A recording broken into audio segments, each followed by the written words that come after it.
News Kannada ಚಾನೆಲ್ಗೆ ಸ್ವಾಗತ ಸುಸ್ವಾಗತ. ಕಾಗಿನೆಲೆಯ ಮಹಾಸಂಸ್ಥಾನ ಹಾಗೂ ಶ್ರೀದೇವಿ ಶಿಕ್ಷಣ ಸಂಸ್ಥೆಯ ಆಶ್ರಯದಲ್ಲಿ ತುಮಕೂರಿನಲ್ಲಿ ಡಿಸೆಂಬರ್ 27ರಂದು ತಲ್ಲನಿಸದಿರು ಮನವೇ ಎಂಬ ವಿಚಾರಗೋಷ್ಠಿಯನ್ನು ಹಮ್ಮಿಕೊಳ್ಳಲಾಗಿದೆ ಎಂದು ಶ್ರೀದೇವಿ ಶಿಕ್ಷಣ ಸಂಸ್ಥೆಯಾದ ಅಧ್ಯಕ್ಷರಾದ ಡಾ. ಎನ್.ಆರ್. ಹುಲಿ ನಾಯಕ್ ತಿಳಿಸಿದ್ದಾರೆ. ಎಲ್ಲ ಸ್ನೇಹಿತರಿಗೆ ಮತ್ತೊಂದು ಸಲ ಸ್ವಾಗತ.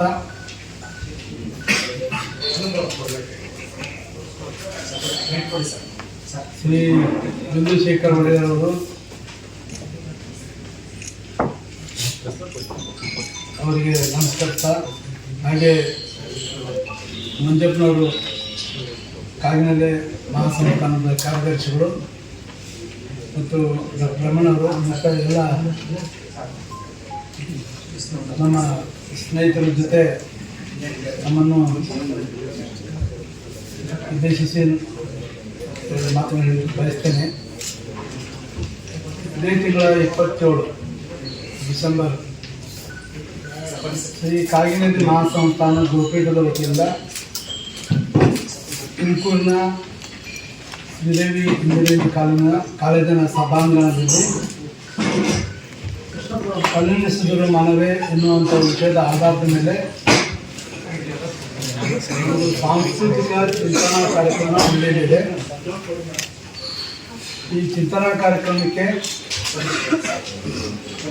ಕಾಗಿನೆಲೆ ಮಹಾಸಂಸ್ಥಾನದ ಜಗದ್ಗುರುಗಳಾದಂಥ ಶ್ರೀ ಶ್ರೀ ನಿರಂಜನಾನಂದ ಪುರಿ ಮಹಾಸ್ವಾಮಿಗಳು ದಿವ್ಯ ಸಾನ್ನಿಧ್ಯ ವಹಿಸ್ತಾ ಇದ್ದಾರೆ. ಹಾಗೆ ತುಮಕೂರಿನ ರಾಮಕೃಷ್ಣ ವಿವೇಕಾನಂದ ಆಶ್ರಮದ ಪೂಜ್ಯರಾದಂಥ ಭಾಗವಹಿಸ್ತಾ ಇದ್ದಾರೆ. ಹಾಗೆ ಹಿರಿಯ ಚಿಂತಕರಾದಂಥ ಶ್ರೀ ದಿನೇಶ್ ಅಮೀನ್ಮಟ್ಟಿಯವರು ಹಾಗೂ ಪ್ರೊಫೆಸರ್ ನಾಗೇಂದ್ರ ಕುಮಾರ್ ಅವರು ಅವರ ಚಿಂತನಾ ವಿಷಯಗಳನ್ನು ಮಂಡನೆ ಮಾಡ್ತಾ ಇದ್ದಾರೆ. ಈ ಸಮಾರಂಭದಲ್ಲಿ ಮುಖ್ಯ ಅತಿಥಿಗಳಾಗಿ ನಮ್ಮ ರಾಜ್ಯದ ಗೃಹ ಸಚಿವರು ಮತ್ತು ತುಮಕೂರು ಜಿಲ್ಲಾ ಉಸ್ತುವಾರಿ ಸಚಿವರಾದಂಥ ಶ್ರೀ ಡಾಕ್ಟರ್ ಜಿ ಪರಮೇಶ್ವರ್ ಅವರು ಈ ಸಮಾರಂಭ ಉದ್ಘಾಟನೆ ಮಾಡ್ತಾ ಇದ್ದಾರೆ. ಅದರ ಜೊತೆಯಲ್ಲಿ ತರಬೇತಿ ಮತ್ತು ಉದ್ಯೋಗ ಮಾಹಿತಿ ಕೇಂದ್ರದ ಚಾಲನೆಯನ್ನು ಮಾಡ್ತಾ ಇದ್ದಾರೆ. ನಮಗೆಲ್ಲ ಗೊತ್ತಿದ್ದಂತೆ 1992ರಲ್ಲಿ ಕುರುಬ ಸಮಾಜದ ಎಲ್ಲ ಹಿರಿಯರು ಒಗ್ಗಟ್ಟಾಗಿ ಬೇರೆ ಬೇರೆ ಸಮುದಾಯಗಳ ಮತಗಳಿರುವಂತೆ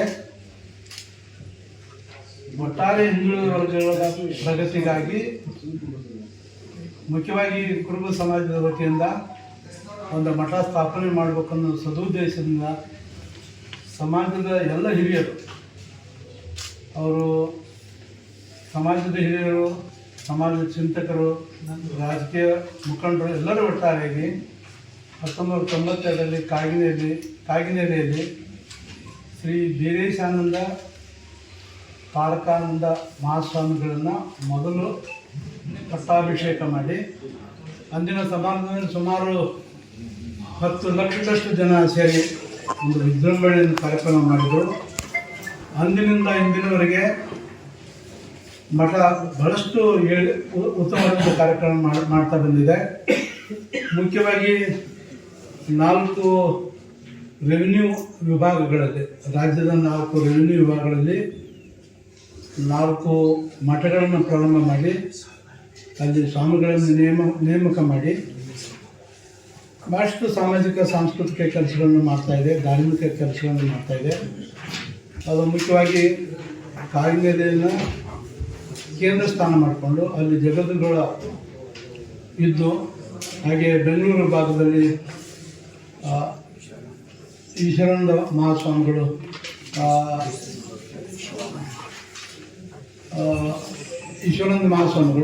ಹಾಗೆ KR ನಗರದಲ್ಲಿ ಶಿವಾನಂದ ಪುರಿ ಮಹಾಸ್ವಾಮಿಗಳು, ಹಾಗೆ ಚಿಂತನೆ ಬೀಚ್ನಲ್ಲಿ ಸಿದ್ದರಾಮಾನಂದ ಮಹಾಸ್ವಾಮಿಗಳು, ಹೀಗೆ 4 ಡಿವಿಷನ್ನಲ್ಲಿ 4 ಸ್ವಾಮಿಗಳು ಮಠಗಳನ್ನು ಪ್ರಾರಂಭ ಮಾಡಿ ಒಟ್ಟಾರೆ ಸಮಾಜದ ಏಳಿಗೆ ಕೆಲಸ ಮಾಡ್ತಾ ಇದ್ದಾರೆ.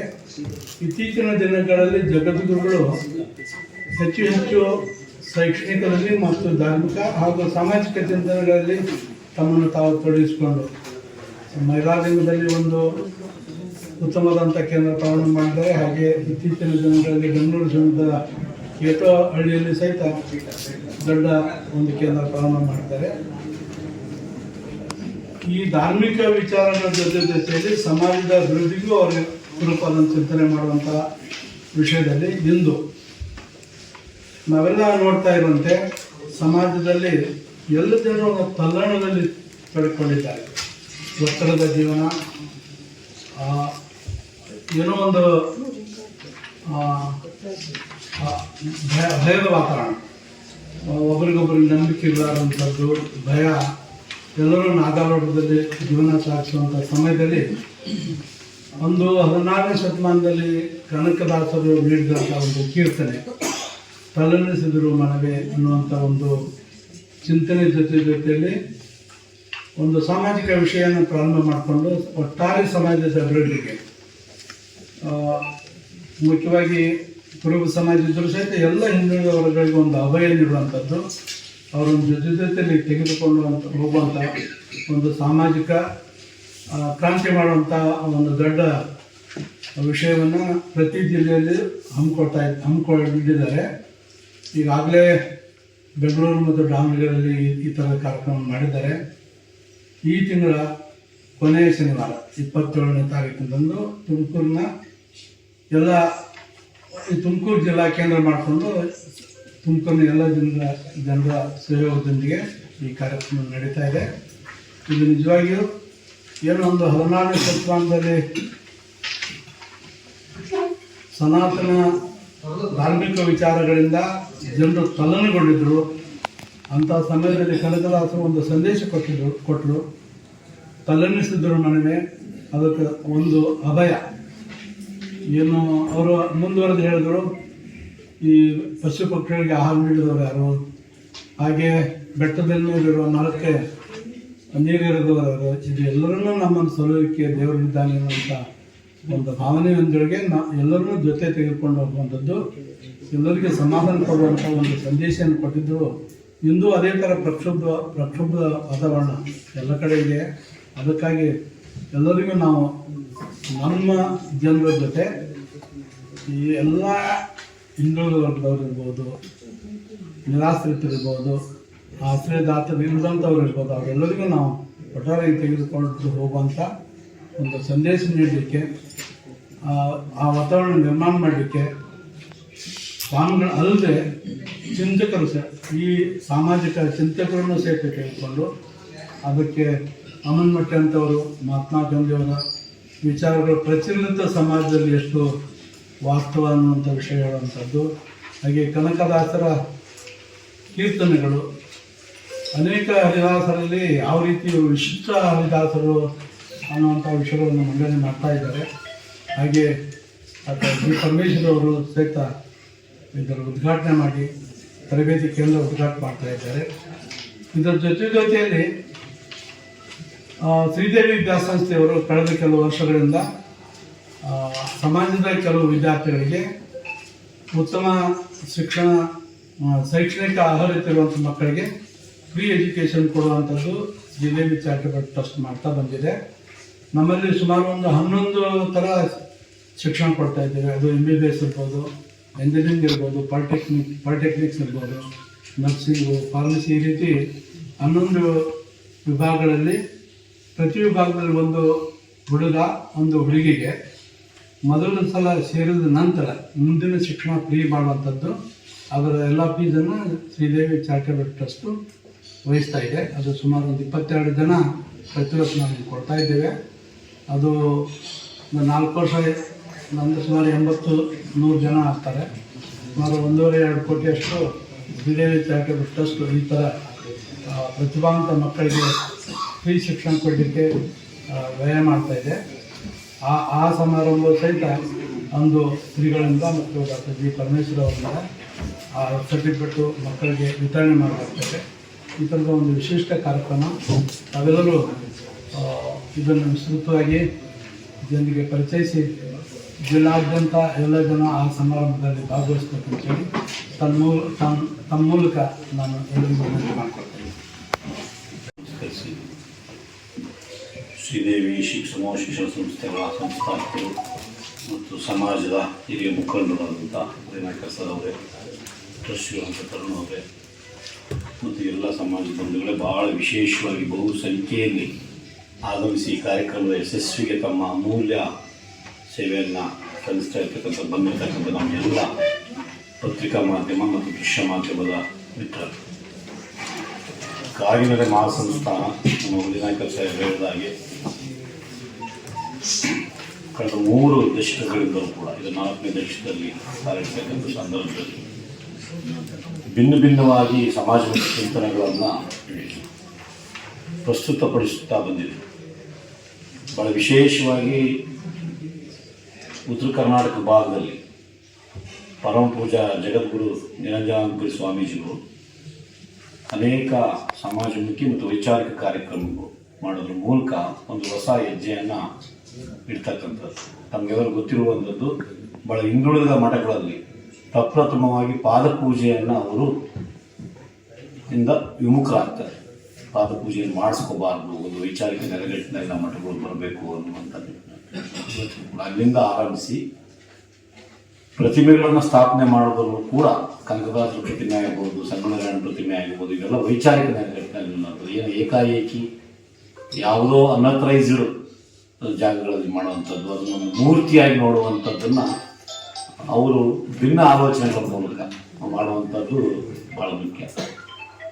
ಅದಷ್ಟೇ ಅಲ್ಲ, ಸ್ತ್ರೀಶಕ್ತಿ ಸಂಘಗಳು, ಸಂಚಾರಿ ಕುರುಬರ ಸಂಘಗಳು ಮತ್ತು ಭಾಳಷ್ಟು ಸಹಕಾರ ಸಂಘಗಳು, ಮೌಢ್ಯ ವಿಮೋಚನಾ ಸಂಘಗಳು ಮಾಡ್ತಕ್ಕಂಥದ್ದು. ಈ ರೀತಿಯಾಗಿ ಭಿನ್ನವಾಗಿ ತಮಗೆ ಗೊತ್ತಿರ್ಬೋದು, ಕಳೆದ ಈ ತಿಂಗಳ ಆರಂಭದಲ್ಲಿ ವ್ಯಸನ ಮುಕ್ತ ಸಮಾಜ ಅನ್ನುವಂಥ ಭಾಳ ದೊಡ್ಡ ಸಂದೇಶವನ್ನು ಶಿಕ್ಷಿಕೇರಿನಲ್ಲಿ 10 ದಿನಗಳ ಕಾಲ ಇಡೀ ಹಾವೇರಿ ಜಿಲ್ಲೆಯ ಎಲ್ಲ ಹಳ್ಳಿಗಳನ್ನು ಪ್ರವೇಶ ಮಾಡಿ ನಿಮ್ಮ ವ್ಯಸನಗಳನ್ನು ನಮ್ಮ ಜೋಳಿಗೆಗೆ ಹಾಕಿ ಅನ್ನುವಂಥದ್ದನ್ನು ಪಾದಯಾತ್ರೆ ಮಾಡುವ ಮೂಲಕ ವ್ಯಸನ ಮುಕ್ತ ಸಮಾಜಕ್ಕೆ ದೊಡ್ಡ ಕೊಡುಗೆಯನ್ನು ಮಾಡಿ ಇಡೀ ಕರ್ನಾಟಕದಲ್ಲಿ ಒಂದು ದೊಡ್ಡ ಮನೆ ಮಾತಾಗಿ ಇವತ್ತು ಕಾರ್ಯಕ್ರಮ ಅಂದರೆ ಮನುಷ್ಯನ ವ್ಯಸನಗಳೇನಿದ್ದಾವೆ ಆ ನಿಟ್ಟಿನಲ್ಲಿ ಕೆಲಸ ಮಾಡಬೇಕು ಮಠ ಅನ್ನುವಂಥ ಚಿಂತನೆ. ಮತ್ತು ಭಾಳ ಮುಖ್ಯವಾಗಿ ಶಿಕ್ಷಣಕ್ಕೆ ಸಂಬಂಧಪಟ್ಟಂಗೆ ಇವತ್ತು IAS ಕೋಚಿಂಗ್ ಸೆಂಟರನ್ನು ದಾವಣಗೆರೆ ಜಿಲ್ಲೆ ಬೆಳ್ಳುಳ್ಳಿ ಶಾಖಾ ಮಠದಲ್ಲಿ ಉಚಿತವಾಗಿ ಕೊಡ್ತಾ ಇದ್ದಾರೆ. ಸುಮಾರು ಡೆಲ್ಲಿಯ ಒಂದು ಕೋಚಿಂಗ್ ಸಂಸ್ಥೆಯೊಂದಿಗೆ ಸಹಯೋಗ ಮಾಡಿಕೊಂಡು ಉಚಿತವಾಗಿ ಇವತ್ತು ಅಲ್ಲಿ ಮಕ್ಕಳು IAS ಕೋಚಿಂಗ್ ಸೆಂಟರ್ ಸುಮಾರು 68 ಮಕ್ಕಳು ಇವತ್ತು ಕಲಿತಾ ಇದ್ದಾರೆ ಪ್ರಥಮ ವರ್ಷ. ಈ ರೀತಿ ಶಿಕ್ಷಣ ಸಮಾಜಮುಖಿ ಚಿಂತನೆಗಳನ್ನು ಇಟ್ಕೊಂಡು ಅದರ ಜೊತೆಗೆ ಏನು ಜುಲೈ ತಿಂಗಳಲ್ಲಿ ಬೆಂಗಳೂರಿನಲ್ಲಿ ಪ್ರಪ್ರಥಮವಾಗಿ ನಮ್ಮ ಸಮಾಜದ ಜಾಗ ಅದು ದಾನ ಕೊಟ್ಟಂಥ 13 ಕುಂಟೆ ಇವತ್ತವರೆಗೂ ಕರ್ನಾಟಕದ ರಾಜಧಾನಿ ಕೇಂದ್ರ ಸ್ಥಾನದಲ್ಲಿ ಕಾಗಿನೆಲೆ ಮಹಾಸಂಸ್ಥಾನದ 1 ಅಡಿ ಜಾಗನೂ ಕೂಡ ಸರ್ಕಾರದ ವತಿಯಿಂದಾಗಲಿ ಸಾರ್ವತ್ರಿಕ ವತಿಯಿಂದಾಗಲಿ ಇಲ್ಲ. ಅದು ಕೇವಲ 13 ಕುಂಟೆ ಸಮಾಜದ ದಾನಿಗಳು ಕೊಟ್ಟಂಥ ಜಾಗದಲ್ಲಿ ಕಟ್ಟಿರುವಂಥ ಕಾಗಿನೆಲೆ ಮಹಾಸಂಸ್ಥಾನ ಕನಕ ಗುರುಪೀಠದ ಬೆಂಗಳೂರು ಕೇಂದ್ರದ ಪ್ರಥಮ ಶಾಖಾ ಮಠ. ಅದರ ಉದ್ಘಾಟನೆ ಸಂದರ್ಭದಲ್ಲಿ ಮಾನ್ಯ ಮುಖ್ಯಮಂತ್ರಿಗಳು ಜುಲೈ ತಿಂಗಳಲ್ಲಿ ಲೋಕಾರ್ಪಣೆ ಮಾಡಿದ ಸಂದರ್ಭದಲ್ಲಿ ಜಗದ್ಗುರುಗಳು ಇಂಥದ್ದೊಂದು ಕಾರ್ಯಕ್ರಮವನ್ನು ಪ್ರಸ್ತುತಪಡಿಸಿ ಆಗಸ್ಟ್ ತಿಂಗಳಲ್ಲಿ ತಲ್ಲಣಿಸದಿರು ಮನವೇ ಅನ್ನುವಂಥ ಒಂದು ಸಂಸ್ಕೃತಿ ಚಿಂತನ ಚಾರಣ.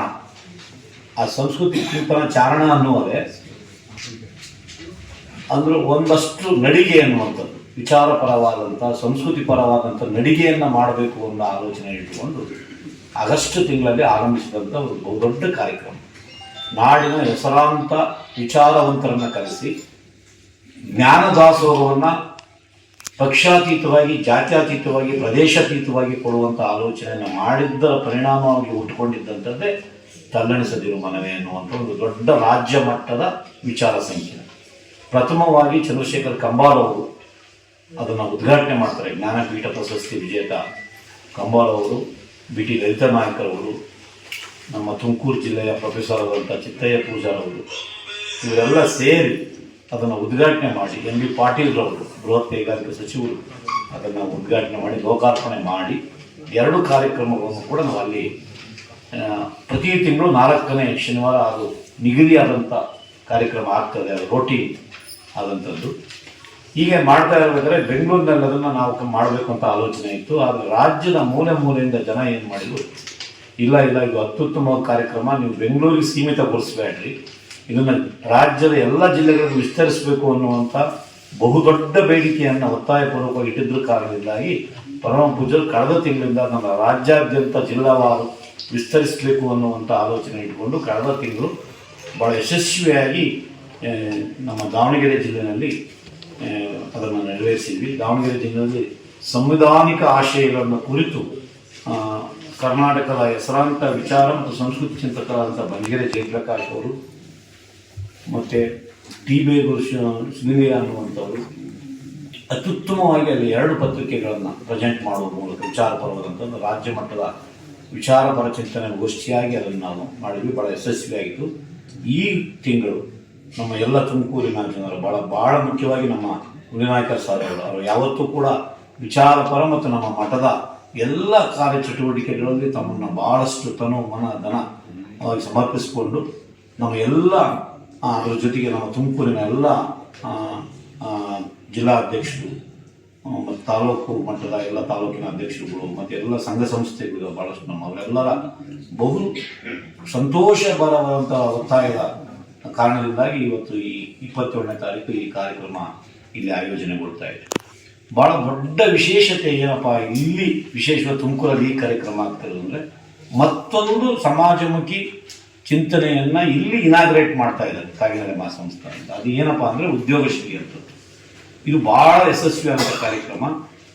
ಒಂದು ರಿನಿ ಟೆಕ್ನಾಲಜೀಸ್ ಅನ್ನುವಂಥ ಸಂಸ್ಥೆ, ಅದು ಸುಮಾರು 120 MNC ಕಂಪ್ನಿಗಳ ಜೊತೆಗೆ ಟೈಅಪ್ ಆಗಿರುವಂಥ ಸಂಸ್ಥೆಯನ್ನು ನಾವು ತುಂಬ ರಿಕ್ವೆಸ್ಟ್ ಮಾಡಿ ಕಾಗಿನೆಲೆ ಮಹಾಸ್ವಾಮಿಗಳು ಉದ್ಯೋಗಮುಖಿಯಾಗಿ ಇದನ್ನು ಏನಾದರೂ ನಿರುದ್ಯೋಗಿಗಳಿಗೆ ಒದಗಿಸ್ಬೇಕು ಅನ್ನೋ ದೃಷ್ಟಿಯಿಂದ ಕಾಗಿನೆಲೆ ಮಹಾಸಂಸ್ಥಾನದ ವತಿಯಿಂದ ಭಾಳ ಟೆಕ್ನಿಕಲ್ ಕೋರ್ಸನ್ನು ಮುಗಿಸಿರ್ತಕ್ಕಂಥ ತಾಂತ್ರಿಕ ಕೌಶಲ್ಯಗಳಲ್ಲಿ ಇರ್ತಕ್ಕಂಥ ಇಂಜಿನಿಯರಿಂಗ್ ಮಾಡಿರ್ತಕ್ಕಂಥ BSc MSc ಕಂಪ್ಯೂಟರು M.Tech ಮಾಡಿರ್ತಕ್ಕಂಥವರಿಗೆ ಉಚಿತವಾಗಿ, ಭಾಳ ಮುಖ್ಯವಾಗಿ ಅಷ್ಟೇ ಅಲ್ಲ, ವಸತಿ ಮತ್ತು ಆಹಾರ, ವಸತಿ ಮತ್ತು ಊಟ ಸಹಿತ ಉಚಿತವಾಗಿ ಕಾಗಿನೆಲೆ ಮಹಾಸಂಸ್ಥಾನ ಅಲ್ಲಿ ಆಯ್ಕೆಯಾದ ವಿದ್ಯಾರ್ಥಿಗಳಿಗೆ ಕೊಡುವಂಥ ಪ್ರಯತ್ನವನ್ನು ಮಾಡಿದೆ.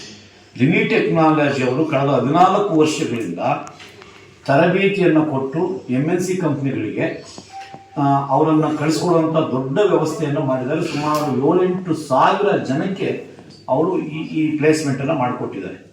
ಅದನ್ನು ಮನಗಂಡು ನಮ್ಮ ಜಗದ್ಗುರುಗಳು ಅವರನ್ನು ಸಂಪರ್ಕ ಮಾಡಿ, ನಾವು ನಮ್ಮ ಮಠದ ವತಿಯಿಂದ ನಿಮ್ಮ ತರಬೇತಿಯವರಿಗೆ ಆಯ್ಕೆಯಾದವರಿಗೆ ವಸತಿ ಮತ್ತು ಊಟವನ್ನು ಒದಗಿಸ್ತೇವೆ, ನೀವು ತರಬೇತಿಯನ್ನು ಕೊಟ್ಟು ಕಂಪ್ನಿಗಳಿಗೆ ಕಳಿಸ್ಕೊಡಿ ಅನ್ನುವಂಥ ಕೋರಿಕೆಯನ್ನು ಮನ್ನಿಸಿದಂಥ ರಿನಿ ಟೆಕ್ನಾಲಜಿಯವರು ಇವತ್ತು ನಮ್ಮಲ್ಲಿ ಇಲ್ಲಿ ನಮ್ಮ ಮೂಲಕ ಮಠದ ಈ ಉದ್ಯೋಗ ಮಾಹಿತಿ ಕೇಂದ್ರದಿಂದ ಬರುವಂಥ ಮಕ್ಕಳಿಗೆ ನಮ್ಮ ಮಠ ಬೆಂಗಳೂರಿನಲ್ಲಿ ಉಚಿತ ವಸತಿ ಮತ್ತು ಊಟವನ್ನು ಕೊಡುವಂಥ ವ್ಯವಸ್ಥೆಯನ್ನು ಮಾಡಿದೆ.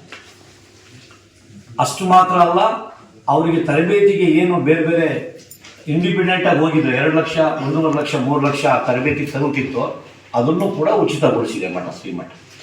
ಮತ್ತು ಇದು ಯಾವುದೇ ಒಂದು ಜಾತಿಗೆ ಸೀಮಿತ ಆಗಿರ್ತಕ್ಕಂಥದ್ದಲ್ಲ, ಎಲ್ಲ ಜಾತಿಯ, ಎಲ್ಲ ವರ್ಗದ ಮತ್ತು ಯಾವುದೇ ಲಿಂಗ ತಾರತಮ್ಯ ಇರ್ತದೆ, ಹೆಣ್ಣು ಮಕ್ಕಳಾಗಿರ್ಬೋದು, ಗಂಡು ಮಕ್ಕಳಾಗಿರ್ಬೋದು, ಯಾವುದೇ ವಯಸ್ಸಿನ ತಾರತಮ್ಯ ಇರ್ತದೆ. ಯಾವುದೇ ನಿರುದ್ಯೋಗಿ 35-40 ವರ್ಷದ ಎಲಿಜಿಬಲ್ ಕ್ಯಾಂಡಿಡೇಟ್ ಅನ್ಎಂಪ್ಲಾಯ್ಡ್ ಇದ್ರೆ is also eligible for enrolment this scheme. ಇದನ್ನ ದೊಡ್ಡ ಪ್ರಮಾಣದಲ್ಲಿ ಕರ್ನಾಟಕದಾದ್ಯಂತ ವಿಸ್ತರಿಸುವಂಥ ಪ್ರಯತ್ನವನ್ನು ಶ್ರೀಮಠ ಉದ್ಯೋಗ ಸಿರಿ ಅನ್ನುವಂಥ ಹೆಸರಲ್ಲಿ ಮಾಡಿದ್ರೆ, ಅದು ತುಮಕೂರಿನಲ್ಲಿ ಉದ್ಘಾಟನೆ ಆಗ್ತಾ ಇರ್ತಕ್ಕಂಥದ್ದು. ಅದು ನಮ್ಮ ಉಳಿನಾಯಕರ್ ಸಾಹೇಬರಂತ ಈ ಇನ್ಸ್ಟಿಟ್ಯೂಷನಲ್ಲಿ ಭಾಳ ಅನೇಕ ವರ್ಷಗಳ ಕಾಲ ಈ ಶಿಕ್ಷಣ ಸೇವೆಯನ್ನು ಮಾಡ್ಕೊಂಡ್ಬಂದಿರ್ತಕ್ಕಂಥ ಈ ಸಂಸ್ಥೆ ಉದ್ಘಾಟನೆ ಆಗ್ತಾ ಇರ್ತಕ್ಕಂಥದ್ದು ಕೂಡ ಭಾಳ ದೊಡ್ಡ ಸಂತೋಷದ ವಿಚಾರ. ಮತ್ತು ಈಗಾಗಲೇ ಹೇಳಿದಾಗ ಕರ್ನಾಟಕದ ಗೃಹ ಸಚಿವರಾದಂಥ, ಸರ್ಕಾರದ ಗೃಹ ಸಚಿವರಾದಂಥ ಮಾನ್ಯ ಜಿ ಪರಮೇಶ್ವರ್ ಸರ್ ಅವರು ಅದನ್ನು ಉದ್ಘಾಟನೆ ಮಾಡಿದ್ದಾರೆ ಮತ್ತು ಲೋಕಾರ್ಪಣೆಗೊಳಿಸಿದ್ದಾರೆ. ಈ ಕ್ಷಣದಿಂದ ಯಾರು ಬೇಕಾದ್ರೂ ಕೂಡ ಅದಕ್ಕೆ ಎನ್ರೋಲ್ ಮಾಡ್ಬೋದು. ಅಲ್ಲಿ 27ನೇ ತಾರೀಕು ಆ ವಿಂಗ್ ಇರ್ತದೆ, ಅಲ್ಲಿ ಬಂದ್ಬಿಟ್ಟು ಈ ಜಿಲ್ಲೆಯ ಅಥವಾ ಯಾವುದೇ ಜಿಲ್ಲೆಯ ಬಂದು ಓನ್ಲಿ ಅವರ ಕೋರಿಕೆ ಏನಂದರೆ ITBT ಸೆಕ್ಟರಲ್ಲಿ ಅನ್ಎಂಪ್ಲಾಯ್ಡ್ಸ್ ಇರಬೇಕು. ನಾನ್ ITBT ಸೆಕ್ಟರ್ಸಿಗೆ ಅವಕಾಶ ಇದೆ, ಯಾಕಂದರೆ ಅವ್ರ ಕಂಪ್ನಿನೇ ITBT ಕಂಪ್ನಿ ಅದು ಟ್ರೈನಿಂಗ್ ಕೊಡೋದು. ಅಂತ ಒಂದು ಉತ್ತಮವಾದಂಥ ತರಬೇತಿಯನ್ನು ಕೂಡ ಉಚಿತವಾಗಿ ಕೊಟ್ಟು, ವಸತಿಯನ್ನು ಉಚಿತವಾಗಿ ಮಾಡಿ, ಊಟವನ್ನು ಉಚಿತವಾಗಿ ಕೊಡುವಂಥದ್ದು. ಇದು ಬಹುಶಃ ನಾವು ಕೇಳ್ಕೊಂಡ ಮಟ್ಟಕ್ಕೆ ಹಿಂದುಳಿದ ಮಠಗಳಲ್ಲಿ, ಮೇಲ್ಜಾತಿ ಮಠಗಳಲ್ಲಿ ಮಾಡಿರ್ಬೋದು, ಹಿಂದುಳಿದ ಮಠಗಳಲ್ಲಿ ಕರ್ನಾಟಕದಲ್ಲಿ ಪ್ರಪ್ರಥಮ ಪ್ರಯತ್ನ ಇದು. ಅದು ಕಾಗಿನೆಲೆ ಮಹಾಸಂಸ್ಥಾನ ವತಿಯಿಂದ ಆಗ್ತಾ ಇರ್ತಕ್ಕಂಥದ್ದು ದೊಡ್ಡ ಹೆಮ್ಮೆಯ ವಿಚಾರ ಅನ್ನೋದು. ತಾವೆಲ್ಲರೂ ಕೂಡ ಇಂಥದ್ದೊಂದು ಉದ್ಯೋಗ ಸಮಾಜಮುಖಿ ಚಿಂತನೆಗೆ ಹೆಚ್ಚು ಪ್ರಚಾರವನ್ನು ಕೊಟ್ಟು ಅದನ್ನು ಯಶಸ್ವಿಗೊಳಿಸಬೇಕು ಅಂತ ಶ್ರೀಮಠದ ಪರವಾಗಿ ಮನವಿ ಮಾಡಿಕೊಳ್ತೇನೆ. ಅಷ್ಟು ಮಾತ್ರ ಅಲ್ಲ, ಇದ್ರ ಜೊತೆಗೆ ಏನು ಈ ನಮ್ಮ ಚಿಂತನ ಚಾರಣ ಇದೆ ತಲ್ಲಣಿಸದಿರುವ ಮನವೇ, ಇದು ಕೂಡ ಯಾವುದೇ ನಾವು ನಮ್ಮ ಕಾಗಿನೆಲೆ ಮಠ ಒಂದು ವೇದಿಕೆಯನ್ನು ಕಲ್ಪಿಸುವ ಮಠ. ಇಲ್ಲಿ ಯಾವುದೇ ಜಾತಿಗೆ ಮತ್ತು ಯಾವುದೇ ಸಮೂಹಕ್ಕೆ ಸಮುದಾಯಕ್ಕೆ ಸೀಮಿತಗೊಳಿಸಿಲ್ಲ. ಅದನ್ನು ನಾವು ಇವತ್ತಲ್ಲೂ ಕೂಡ ಇಲ್ಲಿ ಭಾಗವಹಿಸಿರ್ತಕ್ಕಂಥ ಎಲ್ಲ ವಿದ್ವಾಂಸರು ಕೂಡ ಆ ಸಮಾಜೇತರರು, ನಮ್ಮ ಸಮಾಜೇತರರೇ ಭಾಗವಹಿಸಿರ್ತಕ್ಕಂಥದ್ದು. ಇಲ್ಲೂ ಕೂಡ ದಿನೇಶ್ ಅಮೀನ್ಮಠ್ ಅವರು ತಮಗೆಲ್ಲ ಗೊತ್ತಿರ್ತಕ್ಕಂಥದ್ದು ಭಾಳ ದೊಡ್ಡ ಚಿಂತಕ, ಕರ್ನಾಟಕದಲ್ಲಿ ಭಾಳ ಪ್ರಗತಿಪರ ಮತ್ತು ಚಾರಿತ್ರಿಕವಾಗಿ ಬಹಳಷ್ಟು ಅಧ್ಯಯನಶೀಲ ಮಾಡಿರ್ತಕ್ಕಂಥವ್ರನ್ನು ಕರೆಸಿ ಆ ಕೊರತೆಗಳನ್ನು ನೀಗಿಸುವಂಥ, ಸಮಾಜದಲ್ಲಿರ್ತಕ್ಕಂಥ ಕೊರತೆಗಳನ್ನು ನೀಗಿಸುವಂಥ ಪ್ರಯತ್ನವನ್ನು ಶ್ರೀಮಠ ಮಾಡಿದೆ. ಮತ್ತು ನಾಗೇಂದ್ರ ಕುಮಾರ್ ಅಂತವರು ಕೂಡ ಭಾಳ ದೊಡ್ಡ ಚಿಂತಕರು, ಬೆಂಗಳೂರಿನ ಗ್ಯಾಸ್ ಕಾಲೇಜಿನ ಪ್ರಿನ್ಸಿಪಾಲ್ ಆಗಿರ್ತಕ್ಕಂಥವ್ರು, ವಿದ್ವಾಂಸರು, ಡಾಕ್ಟರೇಟ್ ಹೊಂದಿರ್ತಕ್ಕಂಥವ್ರು. ಅವರು ಕನಕದಾಸರು ಮತ್ತು ಸಮಾಜಮುಖಿ ಚಿಂತನೆಗಳ ಅನುಸಂಧಾನ ಅನ್ನುವಂಥ ವಿಚಾರ ಕುರಿತು ಮಾತಾಡ್ತಿದ್ದಾರೆ. ದಿನೇಶ್ ಅಮೀನ್ಮಠ್ ಅವರು ಗಾಂಧಿ ಇವತ್ತಿನ ಪ್ರಸ್ತುತತೆ ಅನ್ನುವಂಥ ಭಾಳ ದೊಡ್ಡ ವಿಚಾರಗಳನ್ನು ಇಟ್ಕೊಂಡು ಮಾತಾಡ್ತಕ್ಕಂಥದ್ದು. ಇದು ನಮ್ಮದು, ನಾವು ವೇದಿಕೆಯನ್ನು ಒದಗಿಸ್ಕೊಡ್ತಕ್ಕಂಥ ಪ್ರಯತ್ನವನ್ನು ಮಾಡ್ತಿದ್ದೀವಿ. ಇದು ನಿರಂತರ ಹೇಳ್ತಿದ್ದೆ ಈ ಪ್ರಯತ್ನ. ಕಾಗಿನೆಲೆ ಮಠ ಸಂಸ್ಥಾನ ಇರುವವರೆಗೂ ಕೂಡ ಈ ಚಾರಣ ನಡೀತಿದೆ ಅನ್ನುವಂಥ ಮಾಹಿತಿಯನ್ನು ತಮಗೆ ಹೇಳ್ತಾ, ಗುರುಗಳು ಬಗ್ಗೆ ಹೇಳೋದಾದರೆ ಅವರು ತುಂಬ ವೈಚಾರಿಕ ನೆಲೆಗಳಲ್ಲಿ ಇಂಥ ಪ್ರಯತ್ನಗಳನ್ನು ಮಾಡ್ತಾ ಇದ್ದಾರೆ. ಇದ್ರ ಜೊತೆಗೆ ನಾವು ಮುಂದಿನ ದಿನಗಳಲ್ಲೂ ಕೂಡ ಅನೇಕ ವಿಚಾರಪರವಾದಂಥ ರಂಗಕನಕ ಅನ್ನುವಂಥ ಒಂದು ಪರಿಕಲ್ಪನೆ ಉಂಟಾಗ್ತಿದ್ದಾರೆ ದಿನಗಳಲ್ಲಿ. ಅದು ಹೊಸ ವಿಚಾರಪರವಾದಂಥ ಸಂದೇಶ ನೀಡುವಂಥ ನಾಟಕಗಳನ್ನು ಜನಮಾನಸದಲ್ಲಿ ಮೂಡಿಸುವಂಥ ದೊಡ್ಡ ಆಲೋಚನೆ ಇಟ್ಟುಕೊಂಡು ಅದು ರಂಗ ತಿರುಗಾಟದ ಕಾನ್ಸೆಪ್ಟ್ ಕೂಡ ಅವರು ಆಲೋಚನೆ ಮಾಡಿದ್ದಾರೆ. ಮತ್ತು ನುಡಿ ಭಂಡಾರ ಅನ್ನುವಂಥ ಯಾವುದೇ ಮೌಢ್ಯದಿಂದ ಹೊರತಾಗಿರುವಂಥ ವೈಚಾರಿಕ ಆಲೋಚನೆಗಳ ಲೇಖನ ಗುಚ್ಛಗಳನ್ನು ಒಳಗೊಂಡಂಥ ಒಂದು ಮಂತ್ಲಿ ಮ್ಯಾಗ್ಝಿನನ್ನು ಸಮುದಾಯ ಮತ್ತು ಸಮುದಾಯೇತರ ಜನಮಾನಸದಲ್ಲಿ ಮೂಡಿಸುವಂಥ ಪ್ರಯತ್ನ ಮಾಡಿದರೆ. ಇವೆಲ್ಲವೂ ಕೂಡ ಕಾಗಿನೆಲೆ ಮಹಾಸಂಸ್ಥಾನ ಸಮಾಜಮುಖಿ ಚಿಂತನೆ ಮತ್ತು ಏನು ಒಂದು ವೈರುಧ್ಯಗಳಿದ್ದಾವೆ ಇವತ್ತು ಜನಮಾನಸದಲ್ಲಿ, ಚಾರಿತ್ರಿಕ ವೈರುಧ್ಯಗಳು, ಸಾಂಸ್ಕೃತಿಕ ವೈರುಧ್ಯಗಳು ಮತ್ತು ಏನು ತಲ್ಲಣಗಳಿದ್ದಾವೆ ಭಾಳ. ಕನಕದಾಸರು 16ನೇ ಶತಮಾನದಿಂದ ಹಿಡಿದು ಇವತ್ತಿನವರೆಗೂ ಅನುಭವಿಸ್ತಾ ಇರ್ತಕ್ಕಂಥ ತಲ್ಲಣಗಳಿದ್ದಾವಲ್ಲ, ಅವಕ್ಕೆ ಉತ್ತರವನ್ನು ಕಂಡುಕೊಳ್ಳುವಂಥ ಪ್ರಯತ್ನದ ಫಲವೇ ತಲ್ಲಣಿಸದಿರುವ ಮನವೇ ಸಂಸ್ಕೃತಿ ಚಿಂತನ ಚಾರಣ ಅನ್ನೋ ಒಂದು ಮಾತನ್ನು ಈ ಸಂದರ್ಭದಲ್ಲಿ ಹೇಳ್ತಾ, ನಮ್ಮ ಉಲಿನಾಯ್ಕರ್ ಸಾಹೇಬರು ಅದಕ್ಕೆ ದಾಸೋಹ ವ್ಯವಸ್ಥೆಯನ್ನು ಕೂಡ ಮಾಡಿ ಅವರ ಸಭಾಂಗಣವನ್ನು ಕೂಡ ಮಾಡಿ ಭಾಳ ಸಂತೋಷದಿಂದ ಗುರುಗಳನ್ನು ದೂರವಾಣಿ ಮಾಡಿದ್ದು ಅವರು ಒಪ್ಕೊಂಡಿದ್ದಾರೆ. ಮತ್ತು ಎಲ್ಲ ನಮ್ಮ ಸಮಾಜದಲ್ಲಿ ಭಾಳ ಅತ್ಯಂತ ಉತ್ಸುಕವಾಗಿ ಸಮಾಜದ ಅಧ್ಯಕ್ಷರುಗಳು, ಒಬ್ಬ ಹೆಸರು ತೆಗೆದುಕೊಳ್ಳೋದ ಸಂದರ್ಭ ಅಲ್ಲ ಇದು, ಎಲ್ಲ ಅಧ್ಯಕ್ಷರುಗಳು, ಸಂಘ ಸಂಸ್ಥೆಗಳ ಅಧ್ಯಕ್ಷರುಗಳು, ಮಹಿಳಾ ಘಟಕದ ಅಧ್ಯಕ್ಷರುಗಳು, ಹಾಲುಮತ ಸಭಾ, ಅಲೆಬೈಗೋಕಲು, ಕನಕ ಪ್ರಾದೇಶ ಕನಕ ಗುರು ಸಂಘ ಮತ್ತು ಎಲ್ಲ ನಮ್ಮ ಬ್ಯಾಂಕುಗಳು, ಸಹಕಾರ ಸಂಘಗಳು ಎಲ್ಲರೂ ಕೂಡ ಸುಮಾರು ನಮ್ಮ ಪ್ರಥಮ ಸಭೆ ಮಾಡಿದ್ವಿ ಕಳೆದ 15 ದಿವಸದಲ್ಲಿ. ಸುಮಾರು 100ಕ್ಕೂ ಹೆಚ್ಚು ಜನ ಆ ಸಭೆಗೆ ಭಾಗವಹಿಸಿದ್ದು ಕರ್ನಾಟಕದಲ್ಲಿ ನಾವು ಮಾಡಿದ ಕಾರ್ಯಕ್ರಮದಾಗ ಭಾಳ ಅಪರೂಪ ಅನ್ನೋ ಮಾತನ್ನ ಈ ಸಂದರ್ಭ ಹೇಳ್ತಾ, ತಮ್ಮ ಭಾಳ ಭಿನ್ನ ಮಾಡ್ಕೊಳ್ಳೋದು ಕಾಗಿನೆಲೆ ಮಾಡ್ಕೋತಿದ್ದ ತಮಗೆಲ್ಲ ಅಂದರೆ ನಮ್ಮ ಈ ಒಂದು ಆಶೋತ್ತರ ಏನಿದೆ, ಆಶಯ ಏನಿದೆ, ಕಾಗಿನೆಲೆ ಮಹಾಸಂಸ್ಥಾನದ ಆಶಯ, ಇದನ್ನ ಮೂಡಿಸುವಂತ, ಇದನ್ನ ಪ್ರಚುರಪಡಿಸುವಂತ, ಇದನ್ನ ಜನರಿಗೆ ತಲುಪಿಸುವಂತ ಬಹಳ ಮುಖ್ಯವಾಗಿ ಉದ್ಯೋಗಶೀಲಿ ಅನ್ನುವಂಥ ಒಂದು ಕಾರ್ಯಕ್ರಮ ಕೂಡ ತಾವು ತಮ್ಮಿಂದ ಮಾತ್ರ ಇದನ್ನ ಪ್ರಚುರಪಡಿಸಿ ಅದರ ಉಪಯೋಗವನ್ನ ಮಾಡಿಕೊಳ್ಳಿಕ್ಕೆ ಕಾಗಿನೆಲೆ ಮಹಾಸಂಸ್ಥಾನ ಹೇಗೆ ಕಾರಣಕರ್ತವಾಗಿದೆಯೋ ಹಾಗೆ ಮಾಧ್ಯಮ ಕಾರಣಕರ್ತ ಆಗಬೇಕು ಅಂತ ಬಯಸಿ ನಮಸ್ಕರಿಸಿ ನನ್ನ ಮಾತು.